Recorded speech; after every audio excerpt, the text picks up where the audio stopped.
हाँ जी बेटा, 21st example है हमारी मेमोरेंडम से related. Memorandum account, memorandum balance sheet बनानी होती है हमने कहाँ पर, जहाँ पर बेटा हमारा बैलेंस शीट नहीं गिवन होती तो वहाँ पर हम क्या बनाते हैं, मेमोरेंडम अकाउंट। जैसे जितने अभी तक आपने इसके सम किए हैं रेजोल्यूशन के, उसमें बैलेंस शीट गिवन होती थी, बैलेंस शीट से हम एसेट्स और लायबिलिटी ट्रांसफर करते थे, है ना, और नीचे एडजस्टमेंट जो होती थी उसको कैश अकाउंट, बैंक अकाउंट में जो हमने रियलाइज किया। नाउ समटाइम क्या होता है कि जब आप फर्म को डिसॉल्व कर रहे हो तो आपकी कोई बैलेंस शीट जो है वो गिवन नहीं है, कोई बैलेंस शीट बनी नहीं हुई है, तो वो सम होते हैं मेमोरेंडम। तो उसके लिए पहले आपको क्या बनानी पड़ेगी, memorandum balance sheet. After that उस बैलेंस शीट से आप क्या बनाओगे, realisation account, then capital account, cash account. ठीक है, अब देखो 21st एग्जाम्पल देखो। 21st एग्जाम्पल में क्या है हमारे पास, इंफॉर्मेशन दी है X capital, Y capital, profit and loss account, trade creditors, loan from Mrs X, cash at bank. Balance sheet तो नहीं ना गिवन, सिंपल इंफॉर्मेशन गिवन है। इट मीन्स फर्स्टली हम क्या करेंगे, स्टार्ट अपनी मेमोरेंडम बैलेंस शीट। ये देखो सेक्शन ए को करवाया था, ब्लैक बोर्ड देखो जरा। मेमोरेंडम बैलेंस शीट हमारी कब बननी है, 31 मार्च 2019। नाउ देखो फर्स्ट इंफॉर्मेशन आपके पास दी हुई है एक्स कैपिटल, अभी रहने दो। वाई कैपिटल देखो, वाई कैपिटल डेबिट बैलेंस। जब आप अदरवाइज हमारी क्या होती है, टू वाली साइड डेबिट और बाय वाली side credit, but balance sheet के केस में this side is debit and this side is credit. पता है ना, बैलेंस शीट के केस में जो बाय वाली साइड होती है वो डेबिट होती है और जो टू वाली साइड होती है वो क्या होती है, हमारी क्रेडिट साइड। उन्होंने बोला Y capital that is debit balance, debit balance है तो ऑब्वियसली फिर हमारा किधर आएगा, इधर आएगा वाई कैपिटल। बाय वाली साइड पर देखो बैलेंस शीट मेमोरेंडम साथ साथ, ठीक है, मेमोरेंडम बैलेंस शीट में देखो बाय वाली साइड पर लिया उन्होंने वाई कैपिटल। उसके बाद है हमारे पास एक्स कैपिटल, एक्स कैपिटल के आगे कुछ मेंशन नहीं किया है तो इट मीन्स अगर वाई की डेबिट दी है तो एक्स की क्या होगी, फिर क्रेडिट बैलेंस होगी। तो टू वाली साइड पर देखो बैलेंस शीट में लिया उन्होंने एक्स कैपिटल, उन्होंने लिया है उनका कितना, 1 lakh rupees. Is it clear.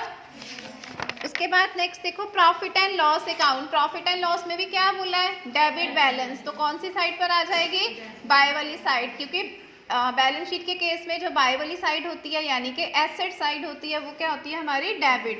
तो प्रॉफिट एंड लॉस आ गया हमारा डेबिट साइड पर। क्लियर इतना। नेक्स्ट देखो ट्रेड क्रेडिटर्स, क्रेडिटर्स हमारी क्या होती हैं, लाइबिलिटीज। तो ट्रेड क्रेडिटर्स को भी हमने कहाँ ले लेना है, लाइबिलिटी साइड पर। ठीक है, ट्रेड क्रेडिटर भी कहाँ आ गए, हमारे लाइबिलिटी साइड पर आ गए। क्लियर है इसको। उसके बाद हमारे पास है loan from Mrs x 15,000। Loan from Mrs x, आपने लोन लिया है मिसेस एक्स से, इट मीन्स वो आपकी क्या है, लाइबिलिटी है। लोन फ्रॉम मिसेस एक्स, तो लाइबिलिटी साइड पर आ गया 1 लाख। क्लियर है, ओके। उसके बाद कैश है, कैश क्या होता है हमारा, एसेट, तो कैश वाली साइड पर सॉरी एसेट वाली साइड पर हमने क्या ले लिया, कैश ले लिया। क्लियर है इतना बेटा। अब दोनों साइड का टोटल करोगे, जो साइड कम आ रही है, जैसे इस सब में बाय वाली साइड कम आ रही है तो जो बैलेंस आएगा उसको क्या लिख देना, सन्ड्री एसेट्स, और अगर टू वाली साइड कम आती है तो वो हमारी क्या आ जानी है, लाइबिलिटीज। Is it clear. अगर बाय वाली साइड कम है तो वो एसेट्स, अगर टू वाली साइड कम है तो वो क्या आ जाएंगी, लाइबिलिटीज। क्लियर हुआ ये।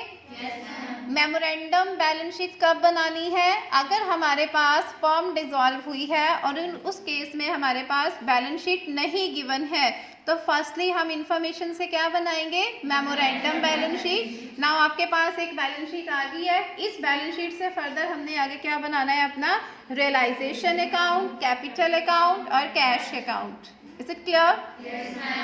नाउ जो हमने मेमोरेंडम बैलेंस शीट बनाई है, जब आप लोग सिंपल सम करते थे बैलेंस शीट में इंफॉर्मेशन होती थी और आफ्टर रियलाइजेशन जब आपने सेल कर दिए डिसॉल्व करने के बाद वो एडजस्टमेंट में इंफॉर्मेशन होती थी, बैलेंस शीट में तो नहीं ना होती थी।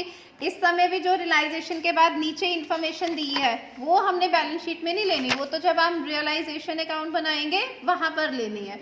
क्लियर हो गया। अब हम रियलाइजेशन अकाउंट बनाए। नाउ पहले तो देखो रियलाइजेशन अकाउंट में टू वाली साइड पर चले जाएंगे, सन्ड्री एसेट कितने के हमारे 85,000। देखो बुक पर अब रियलाइजेशन अकाउंट टू वाली साइड पर आगे हमारे to sundry asset that is 85,000। उसके अलावा हमारे पास ट्रेड क्रेडिटर्स थे, लाइबिलिटी साइड पर थे, बैलेंस शीट में देखो ऊपर लाइबिलिटी साइड पर थे, वो कहाँ पर आ जाने, बाय वाली साइड पर, by trade creditor 25,000, loan from Mrs X to वाली साइड पर था, तो रियलाइजेशन अकाउंट में बाय वाली साइड पर चला गया, by loan from Mrs X 15,000। Clear यहाँ तक। उसके बाद एक्स कैपिटल हमारी यहाँ पे नहीं आनी। उसके बाद एसेट साइड पर देखो वाई एक थी, profit and loss account, realisation account में नहीं आता ना प्रॉफिट एंड लॉस, हमारा सन्ड्री एसेट हमारे पास आ गया है। अब नीचे देखो adjustment, the assets other than cash at bank, asset मतलब कैश एट बैंक को छोड़कर बाकी सारे एसेट उन्होंने कितने के रियलाइज किए हैं बेटा, 70,000।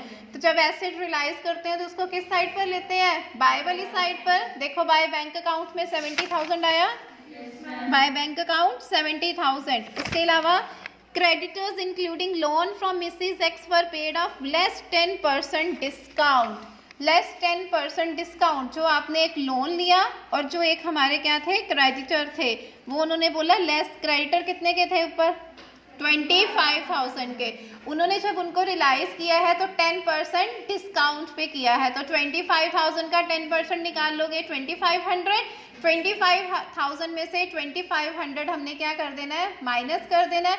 जितना बैलेंस आया 22,500 वो हमने क्या ले लिया, टू बैंक अकाउंट के अंदर ट्रेड क्रेडिटर। समझ आया। उन्होंने बोला जितने ट्रेड क्रेडिटर्स हैं उसमें से हमने लेस डिस्काउंट के ऊपर उनको रियलाइज किया है। मेरे पास ट्रेड क्रेडिटर थे 25,000 के, जो मैंने जब सेल किए ना, रियलाइज किए, तो कितने पे ऊपर किए हैं, 10% डिस्काउंट। तो 25,000 का क्या निकाल लोगे, 10% डिस्काउंट 2500, और उसको फिर हमने 25,000 में से क्या कर दिया, माइनस कर दिया, तो वो आ गया टू बैंक अकाउंट, उसके अंदर क्रेडिटर्स आ गए हमारे 22,500।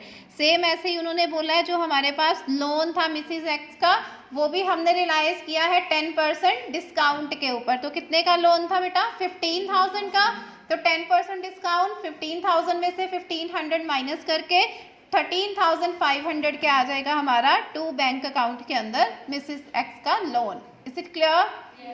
क्लियर है यहाँ तक। लास्ट में एक एडजस्टमेंट में दी है, एक्सपेंस रियलाइज किए हैं, एक्सपेंसेस कितने के हैं, 5,000 के, तो वो आ गया हमारा to bank account realization expenses आ गए 5,000 के। क्लियर है। दोनों साइड का टोटल कर लो, जो भी आपके पास, अब बाय वाली साइड आएगी तो लॉस आ जाएगा, तो बाय कैपिटल अकाउंट में लॉस, उनकी रेशियो गिवन है ऊपर एक्स वाई की 3:2, और लॉस को हमने 3:2 रेशो में क्या कर दिया, डिवाइड कर दिया। Is it clear to everyone? Realisation account clear है नाउ? उसके बाद हमने क्या बनाना है, कैपिटल अकाउंट। कैपिटल अकाउंट आपको पता ही है, ऊपर कैपिटल गिवन थी, बाय बैलेंस ब्राउन डाउन। देखो अब एक्स की कैपिटल क्या थी,